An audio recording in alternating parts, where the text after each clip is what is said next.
اللہ پاک نے اس دنیا میں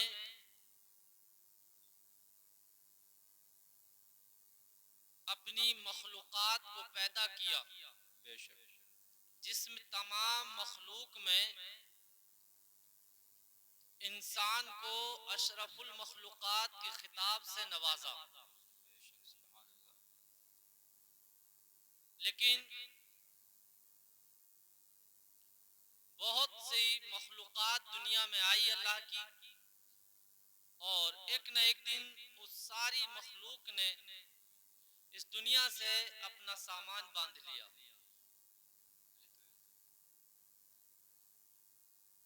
میں آپ سے ایک سوال کرتا ہوں،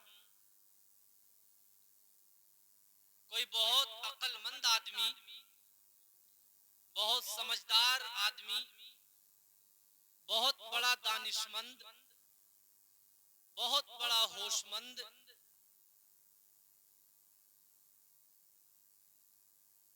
پوری زندگی یہ کوشش کرے کہ میں موت سے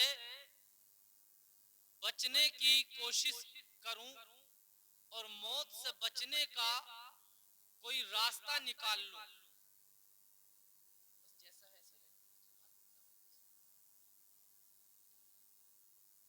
میں اور آپ نہیں، بہت بڑا عقل مند، بہت بڑا دانشمند، بہت بڑا سمجھدار، بہت بڑا ہوشیار، وہ پوری زندگی یہ کوشش کرے کہ میں موت سے بچنے کا کوئی راستہ نکال لوں۔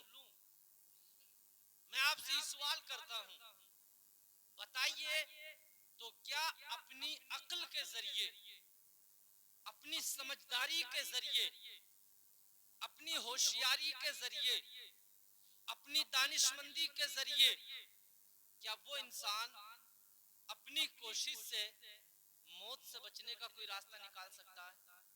بولیے، نہیں نکال سکتا۔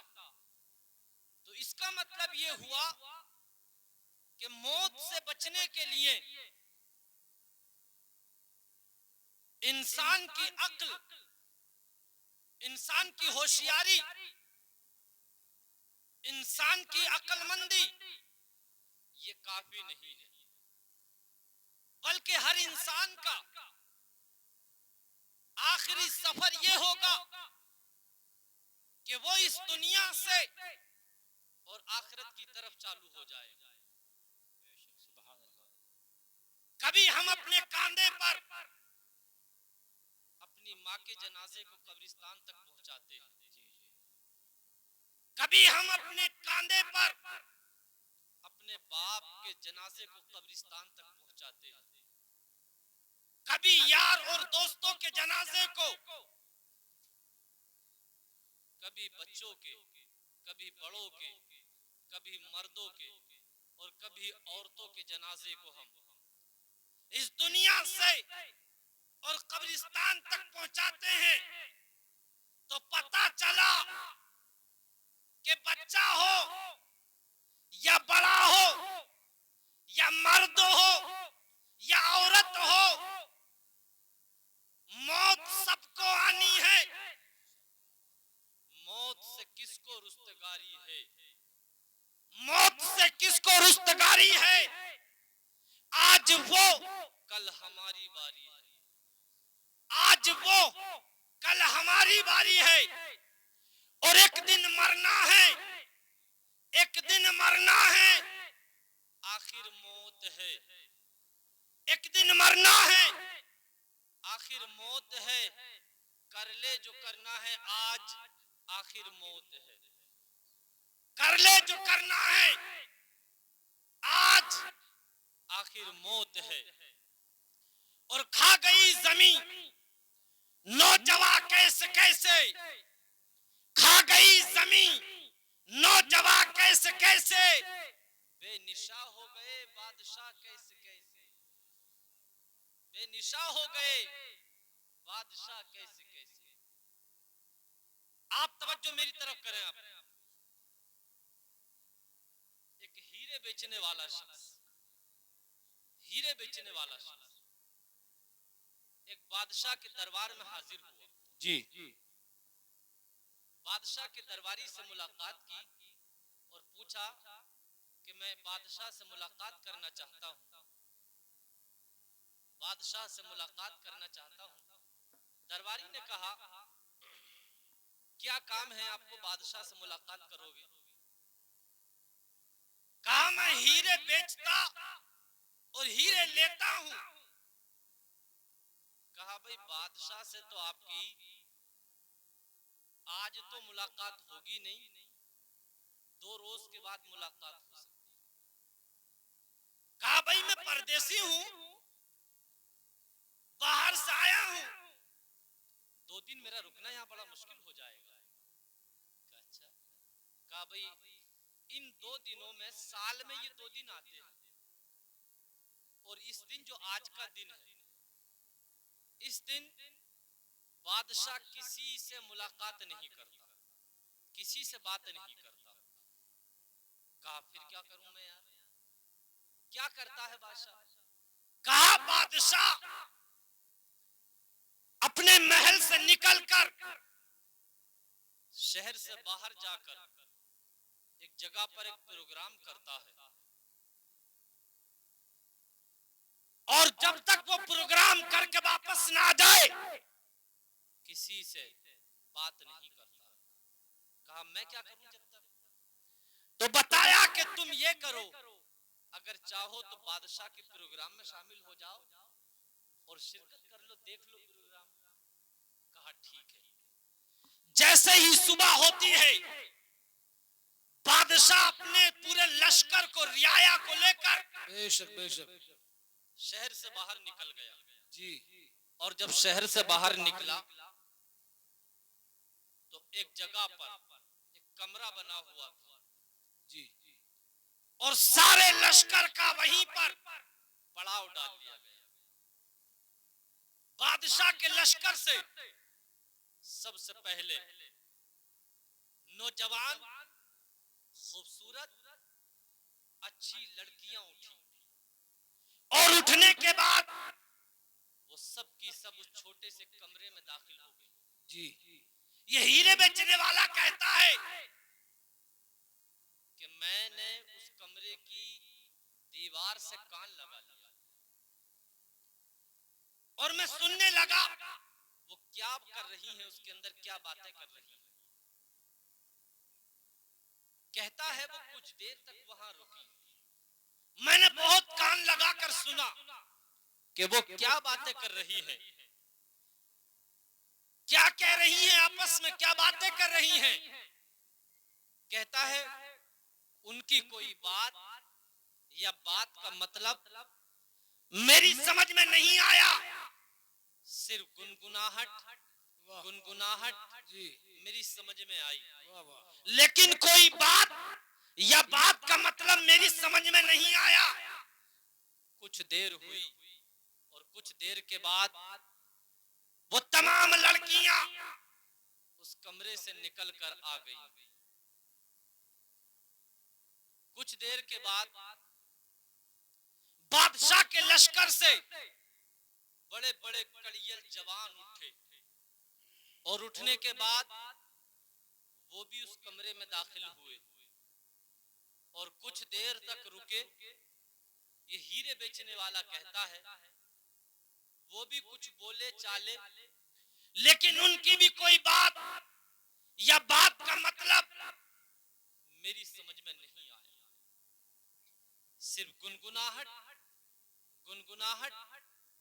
میری سمجھ میں آئی, لیکن کوئی بات یا بات کا مطلب میری سمجھ میں نہیں آیا. وہ بھی کچھ دیر رکے کمرے میں اور نکل کر چلے گئے. اس کے بعد بڑے بڑے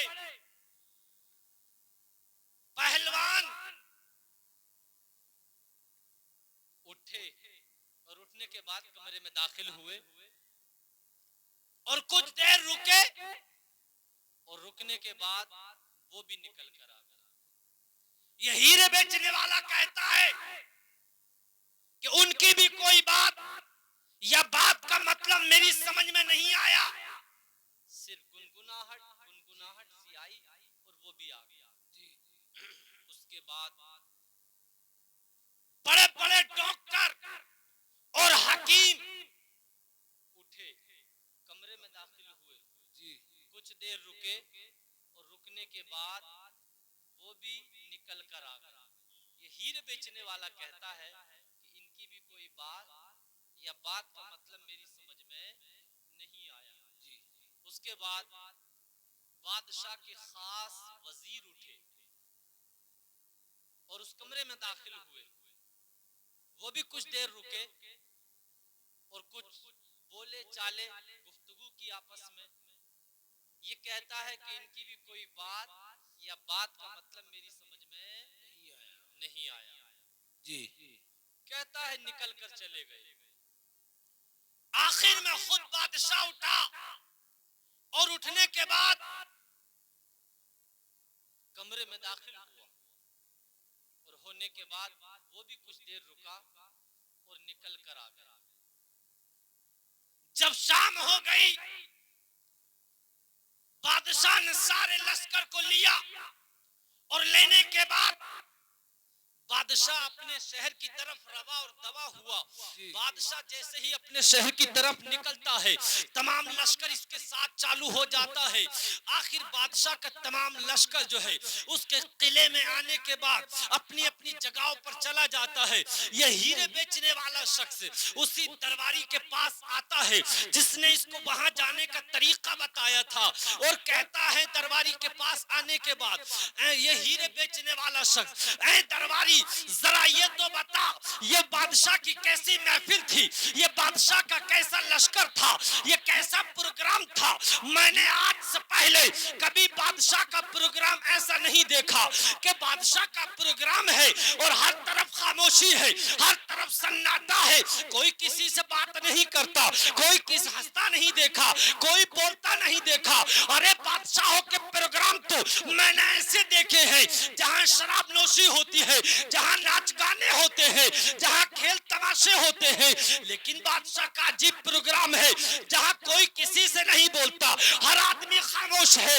بادشاہ کے درباری نے کہا تیری سمجھ میں نہیں آیا بات کیا ہے؟ کہا حضرت تو مجھے سمجھا بات کیا ہے. یہ کہنے لگتا ہے درباری ارے آنے والے ہیرے بیچنے والے ذرا سن لے, آج کا جو دن ہے وہ بادشاہ کے بیٹے کی برسی کا دن ہے اور وہ جو کمرہ دیکھا وہ کچھ اور نہیں ہے بلکہ بادشاہ کے بیٹے کی قبر ہے. اور آج کے دن بادشاہ اپنے بیٹے کی برسی منانے تمام رعایا کو لے کر اس کی قبر پر جاتا ہے اور جو سب سے پہلے اس نے لڑکیاں قبر پر بھیجی, اس کے کمرے میں بھیجی, ان لڑکیوں نے جا کر یہ کہا تھا اے بادشاہ کے شہزادے دیکھ تو ہماری جوانی کو دیکھتا ہے, ہماری خوبصورتی کو دیکھتا ہے, ہمارے حسن کو دیکھتا ہے, اگر اے بادشاہ کے شہزادے ہماری جوانی کے ذریعے اگر تجھے موت سے بچانا ممکن ہوتا تو بادشاہ ہم جیسی لڑکیوں کو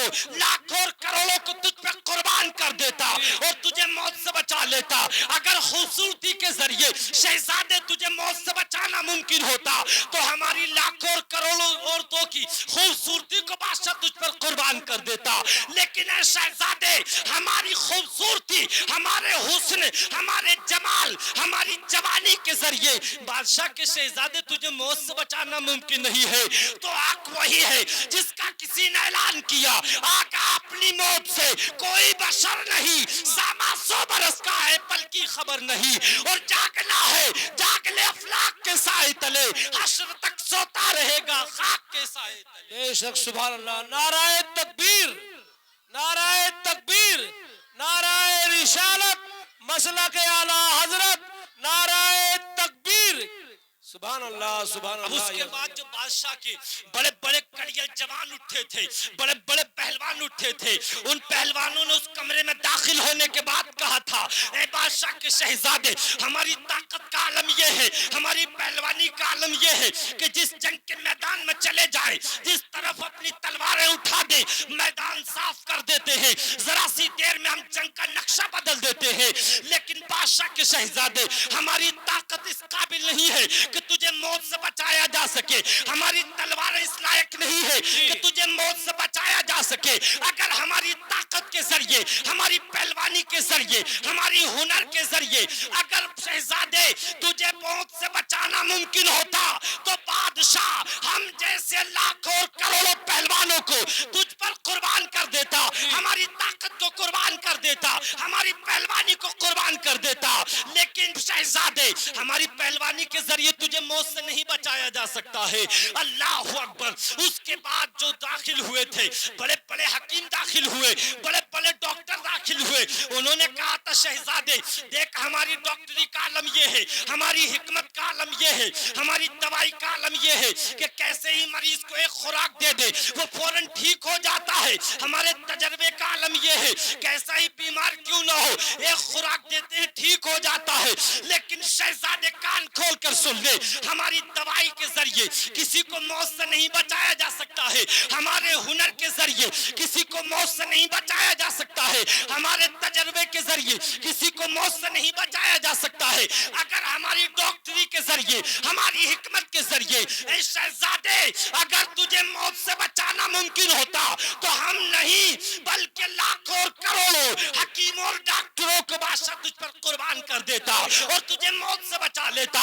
تو حق وہی ہے کہ جس کا اعلان کیا گیا، آگاہ اپنی موت سے کوئی بشر نہیں، ساما 100 برس کا ہے پل کی خبر نہیں، جاگنا ہے جاگ لے افلاک کے سائے تلے، حشر تک سوتا رہے گا خاک کے سائے تلے. اس کے بعد سبحان اللہ سبحان جو اللہ. یا بادشاہ کے بڑے بڑے وزیر جو داخل ہوئے تھے، ان وزیروں نے بھی یہی کہا تھا کہ اے بادشاہ کے شہزادے، ہماری عقل اس لائق ہے، ہماری سمجھداری کا عالم یہ ہے کہ کیسا ہی الجھا ہوا معاملہ ہو، کیسا ہی الجھا ہوا معاملہ ہو، ہم ذرا دیر میں مشورہ دیتے ہیں، بادشاہ اس مسئلے کو سلجھا دیتا ہے، بادشاہ اس مسئلے کو ذرا دیر میں سنبھال دیتا ہے. لیکن شہزادے دیکھ، ہماری عقل اس لائق نہیں ہے، ہمارا مشورہ اس لائق نہیں ہے کہ تجھے موت سے بچایا جا سکے، ہماری عقل اس لائق نہیں ہے کہ تجھے موت سے بچایا جا سکے. پتا چلا آخر میں بادشاہ جاتا ہے اور جانے کے بعد کہتا ہے اے شہزادے دیکھ، تو نے میری طاقت دیکھ لی، تو نے میرا ہنر دیکھ لیا، تو نے میری سلطنت دیکھ لی، تو نے میری حکومت دیکھ لی. اے شہزادے اگر اس حکومت کے ذریعے، اس دولت کے ذریعے، اس شہرت کے ذریعے، اس طاقت کے بلبوتے پر اگر تجھے موت سے بچانا ممکن ہوتا تو میں اپنی ساری حکومت تجھ پہ قربان کر دیتا اور تجھے موت سے بچا لیتا. میں ساری شہرت تجھ پہ قربان کر دیتا، میں تجھے موت سے بچا لیتا. آخر میں بادشاہ نے کہا اے بیٹے، تجھے کوئی بھی چیز اس لائق نہیں کہ موت سے بچا سکے. پتا چلا نہ انسان کی عقل موت سے بچا سکتی ہے، پتا چلا نہ انسان کی طاقت اسے موت سے بچا سکتی ہے، نہ انسان کی دولت اسے موت سے بچا سکتی ہے.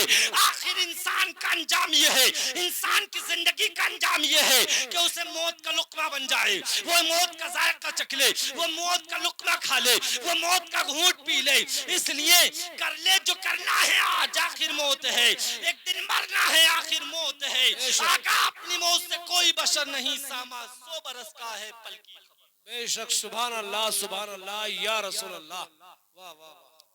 لیکن ہمارا حال یہ ہے، ہم بھئی نماز شروع کریں گے، بس یہ چھوٹے والے لڑکے کی شادی اور ہو جائے، بس ذمہ داری پوری ہو جائے گی اور ہم نماز پڑھنی شروع کر دیں گے. بھئی گھر کا کام اور نبٹ جائے، بھئی گھر کا کام اور نبٹ جائے اور ہم نماز شروع کر دیں گے. ابھی یار ذرا طبیعت ایسی چل رہی ہے، تو تمہاری بات تو ٹھیک ہے، خیر نماز پڑھنی چاہیے اور طبیعت ٹھیک ہو جائے میری، بس نماز پڑھنی شروع کر دیں گے. کیا کریں یار، ذمہ داری اتنی پڑ گئی ہے اور ہمارا کام ہی ایسا ہے. ہمارا کام ہی ایسا ہے، کیا کریں یار، انتظار میں انتظار میں۔ ایک مزدوروں کی جماعت ایک دریا کے کنارے سے گزری، انہوں نے دیکھا کہ ایک بزرگ ہیں وہاں پر بیٹھے ہیں، اگلے دن کو آئے تو وہیں بیٹھے ہیں، تیسرے دن کو آئے تو وہیں بیٹھے ہیں۔ مزدوروں کی جماعت نے کہا ارے بزرگ 3 روز پہلے آئے تھے تو بھی یہیں تھے، کل آئے تو بھی یہیں، اور آج آئے ہیں تب بھی یہیں، کیا بات ہے؟ گھر سے کوئی ناراضگی ہو گئی ہے؟ کہا گھر سے کوئی ناراضگی نہیں ہے۔ کہا کیوں انتظار کر رہے ہو، کیوں بیٹھے ہو یہاں؟ کہا یار مجھے اس پار جانا ہے دریا کی۔ جی کہا دریا کے اس پار جانا ہے تو انتظار کس بات کا؟ کہا میں سوچ یہ رہا ہوں کہ یہ سارا ہی دریا بہ جائے، یہ سارا ہی دریا بہ جائے تبھی میں پار ہوں۔ انہوں نے مزدوروں کی جماعت نے کہا کیسے بے وقوف آدمی، یہ تو ساری زندگی بہتی رہے گی اور تمہیں پار ہونے کا موقع ہی نہیں ملے گا۔ بزرگ نے کہا یہی تو سمجھانا چاہ رہا ہوں، تمہاری ذمہ داری کبھی پوری نہیں ہوں گی، گھر بن جائے اگلے گھر کی تیاری شروع کر دو گے، ایک بیٹے کی شادی ہو پوتے کی تیاری ہو جائے گی، آپ کی ذمہ داری کبھی پوری نہیں ہوں گی۔ اگر آپ نے یہ سوچا کہ میں چھوٹے بیٹے کی شادی کر دوں اس کے بعد نماز پڑھنی شروع کر دوں گا، بس گھر کا کام مکمل ہو جائے میں نماز پڑھنی شروع کر دوں گا، بس جلدی سے اس برتھڈے کی دکان لگ جائے میں نماز پڑھنی شروع کر دوں گا، اتنے میں آپ انتظار کرتے رہیں گے، پتا چلا کہ آپ کی زندگی مکمل ہو چکی ہے، آپ کی موت کا وقت آ چکا ہے۔ اگر آپ نے انتظار کرتے رہے، دنیا کی ذمہ داریاں پوری کرتے رہے تو آپ کو نہ نماز پڑھنے کا موقع ملے گا، نہ نیکیاں کرنے کا موقع ملے گا، نہ روزے رکھنے کا موقع ملے گا، اور آپ کو پتہ بھی نہیں چلے گا کہ آپ کی موت کا وقت قریب آ گیا ہے۔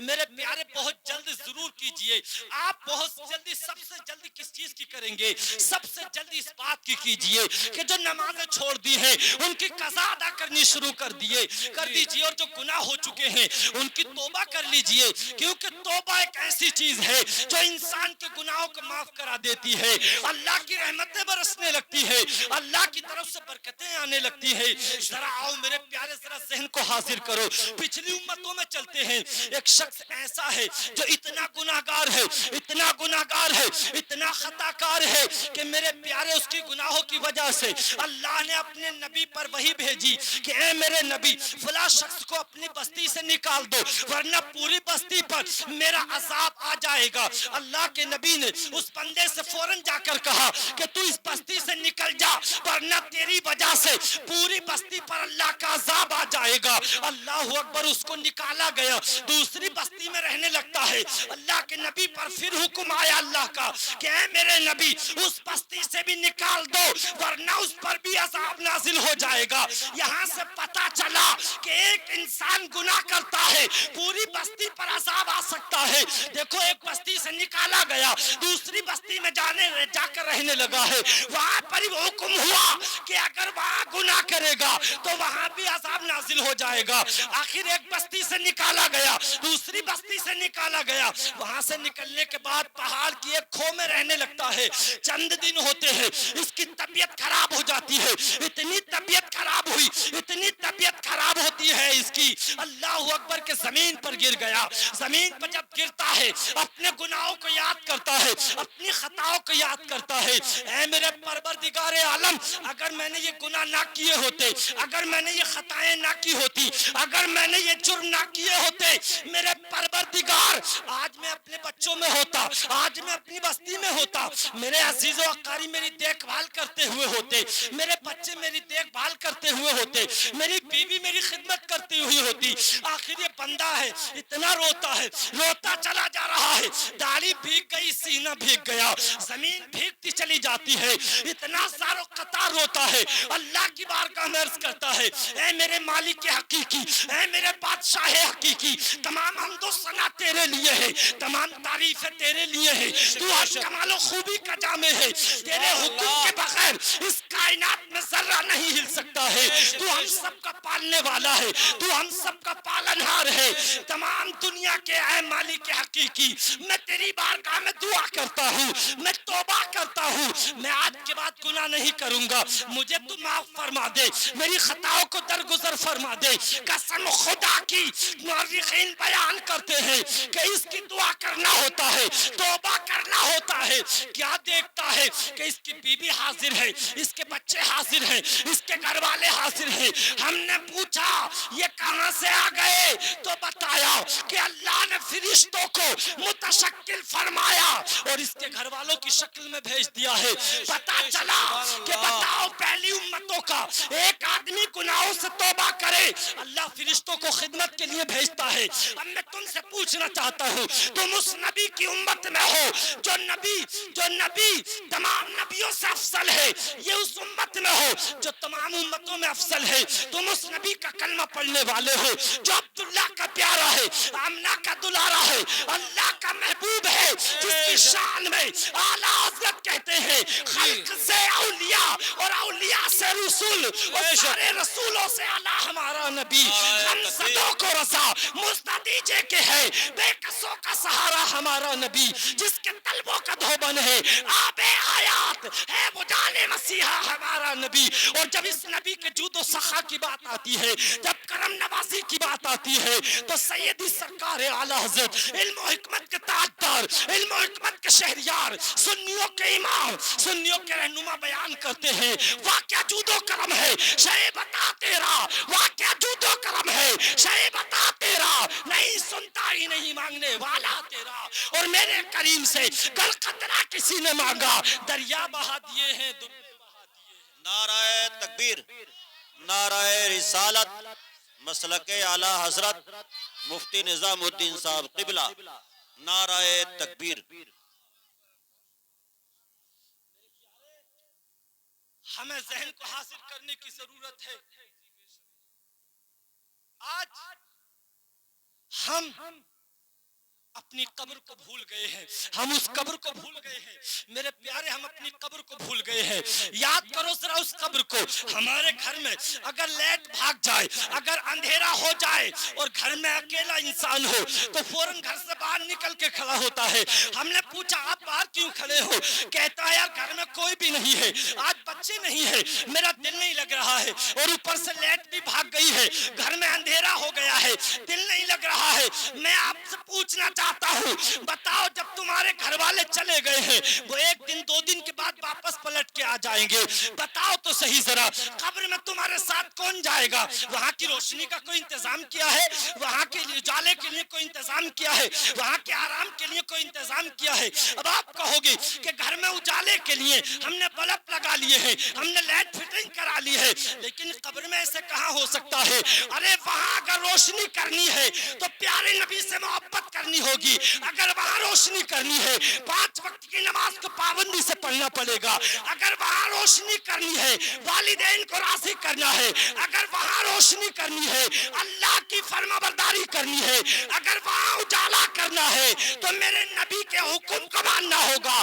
اگر وہاں اجالا کرنا ہے تو میرے پیارے تو قرآن کے حکم پر چلنا ہوگا, شریعت پر پابندی کرنی ہوگی. قسم خدا کی, جنازہ اٹھے گا, فرشتے کہیں گے اللہ کا فرما بردار آ رہا ہے, حضور کا فرما بردار آ رہا ہے, اور کہتے کہتے آخر میں اعلان کر دیا جائے گا کہ عام مومن نہیں بلکہ جنتی آ رہا ہے.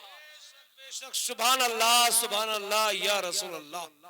واہ واہ واہ کیا اپنی قبر کو یاد کیجئے میرے پیارے. جس قبر میں آج تمہارے پیٹ میں درد ہو جائے تو میرے پیارے تم یہاں نہ درد صحیح ہو دڑیال چلے جاؤ گے, اگر دڑیال آرام نہ ملے آپ کاشی پور چلے جاؤ گے, اگر کاشی پور آپ کو آرام نہ ملے باز پور چلے جاؤ گے, اگر وہاں بھی آرام نہ ملے تو میرے پیارے دلی چلے جاؤ گے, لیکن کہیں نہ کہیں سکون کو تلاش کر لو گے. آپ کے پیٹ میں درد ہوا ہو تو ذرا بتائیے, آپ کے کان میں درد ہوا ہو تو ذرا بتائیے, جب بتائیے. جب دال میں درد والے سے پوچھتے ہیں کتنا درد ہو گیا ہوگا تو کہتا ہے مولانا ارے جس کے درد ہو وہی جانتا ہے کتنا درد ہوتا ہے. پتھری والے سے پوچھو ارے کتنا درد ہوا, کہتا ہے مولانا سب کچھ ہو جائے لیکن پتھری کا درد کسی کے نہیں ہونا چاہیے. انسان کھانا بھول جاتا ہے, انسان پینا بھول جاتا ہے. میں پوچھتا ہوں یہاں کا درد تمہاری ٹیبلیٹ سے ٹھیک ہو جائے گا, انجیکشن سے ٹھیک ہو جائے گا. بتاؤ قبر میں جانے کے بعد نہ تمہارا کوئی یار ہوگا, نہ تمہارا کوئی دوست ہوگا, نہ کوئی پڑوسی ہوگا, نہ باپ کو بچانے بیٹا آئے گا, نہ شوہر کو بچانے بیوی آئے گی. پھر بتاؤ وہاں اگر نماز چھوڑنے کی وجہ سے تمہارے اوپر اگر سختی ہونے لگی, جب بے نمازی قبر میں جائے گا تو ذرا ذہن کو حاضر کرو میرے پیارے, قبر ایسے مل جائے گی جیسے چکی کے دو پارٹ مل جاتے ہیں,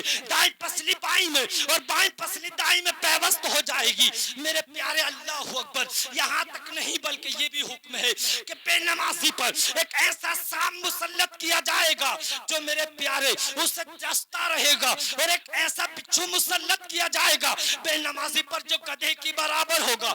اس کے 70 ڈنک ہوں گے, ہر ڈنک میں ایک پاؤ زہر کی تھیلی بندی ہوگی.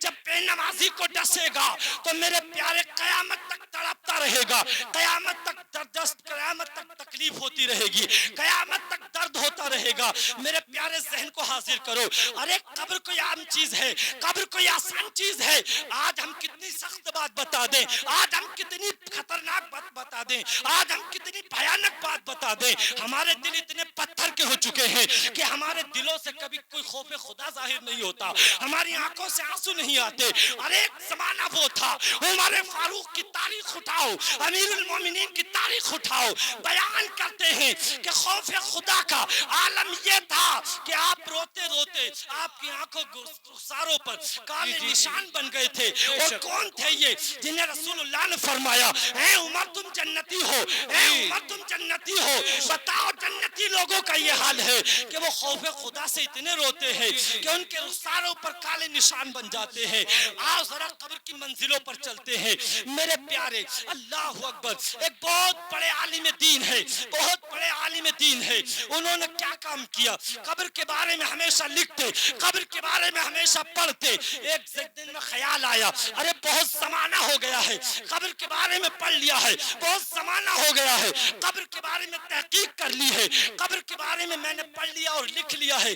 چلو ایک دن قبرستان چلتا ہوں, ذرا وہاں کے حالات کا کچھ جائزہ لیتا ہوں. یہ عالم دین ہے, اپنے قدم اٹھاتا ہے اور قبرستان کی طرف جاتا ہے. ارے میرے پیارے دین کی قبروں کو ان کی قدر کرو, ان علماء کی قدر کرو, ان حفاظ کی قدر کرو. عالم دین جب قبرستان جاتا ہے اللہ اس کے قدموں کی برکت سے 40 قبروں کے عذاب کو اٹھا لیتا ہے. اور میرے پیارے یہاں تک نہیں, اگر وہ عالم دین وہاں جانے کے بعد اگر درود پاک پڑھنے کے بعد مرحومین کے لیے ایصال ثواب کر دے, قرآن کی کچھ آیتیں پڑھنے کے بعد ایصال ثواب کر دے, روایتوں میں ملتا ہے کہ اللہ اس کے پڑھنے کی برکت سے تمام قبرستان کے مرحومین کی خطاؤں کو درگزر فرما دے. سبحان اللہ, سبحان اللہ, یا رسول اللہ.